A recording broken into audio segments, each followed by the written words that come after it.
অনেকে পেট্রোল এখন নিয়ে একত্র করছেন, জমা করছেন। আপনি পেট্রোল জমায় জমায় কতদিন জমাবেন?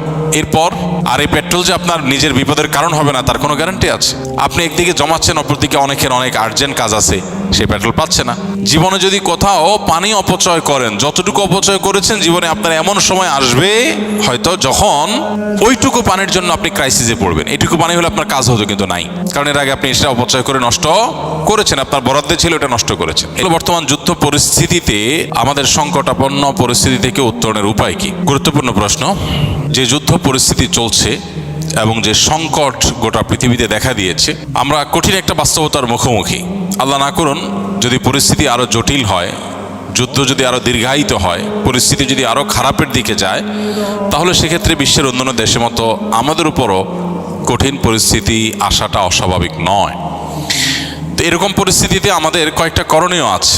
সবচেয়ে বড় করণীয় সেটি হলো আমাদেরকে সকল প্রকার অপচয় অপব্যয় বন্ধ করে আমাদেরকে মিত ব্যয়ী হতে হবে প্রত্যেকটা মানুষকে।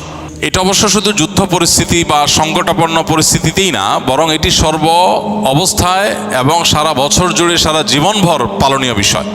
আল্লাহ তাআলা কোরআনে কারীমে সূরা ফুরকানে আল্লাহর প্রিয় বান্দা, রহমানের বান্দা যারা, আল্লাহ যাদেরকে নিজের বান্দা হিসেবে পরিচয় দিয়েছেন, তাদের বৈশিষ্ট্য উল্লেখ করতে গিয়ে বলেছেন, ওয়াল্লাযীনা ইযা আনফাকু লাম ইউসরিফু ওয়া লাম ইয়াকতুরু ওয়া কানা বাইনা যালিকা কাওয়ামা।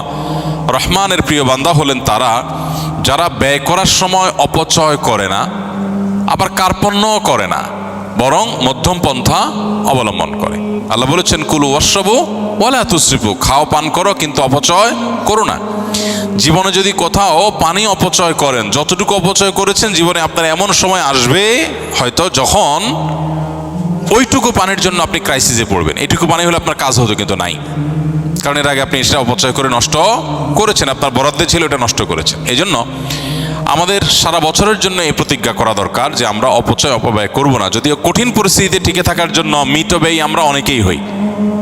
যখন দেখি আর কোনো উপায় নাই, এবার আমরা খুব হিসাবি হয়ে যাই। যদিও হিসাবি হওয়াটা আমাদের সারা বছর হওয়া উচিত। বিদ্যুতের ব্যবহার, আমার টাকা আছে, বিদ্যুৎ বিল দিচ্ছি, কোনো ব্যাপার না, ফ্যান একটা জায়গায় দুটো চললো, লাইট দুটো জায়গায় চারটা চললো, এটা আজকাল ঘরে ঘরে আমরা করছি। আর এই আধুনিক, তথাকথিত আধুনিক এবং এই আপনার বর্তমান পৃথিবীতে আমাদের ঘর বাড়িতে যে পরিমাণ পানি আমরা অপচয় করি কল্পনাও করা যায় না। অজু করতে যে পরিমাণ পানির টেপে আমরা ব্যবহার করি, এটা যদি ধরে রাখা হয় একটা বালতিতে, দেখা যাবে প্রায় 1 বালতি পানি চলে যাচ্ছে একজন মানুষ অজু করতে। অথচ নবী সাল্লাল্লাহু আলাইহি ওয়াসাল্লামের অজুতে 1 মুদ পরিমাণ পানি লাগতো। একটা বড় গ্লাস হবে, একটা বড় গ্লাসের পরিমাণ 1 গ্লাস পানি দিয়ে তার অজু কমপ্লিট হয়ে যেত। তিনি গোসল করতে পেতেন এরকম আরেকটু বেশি পানি দিয়ে, খুব বেশি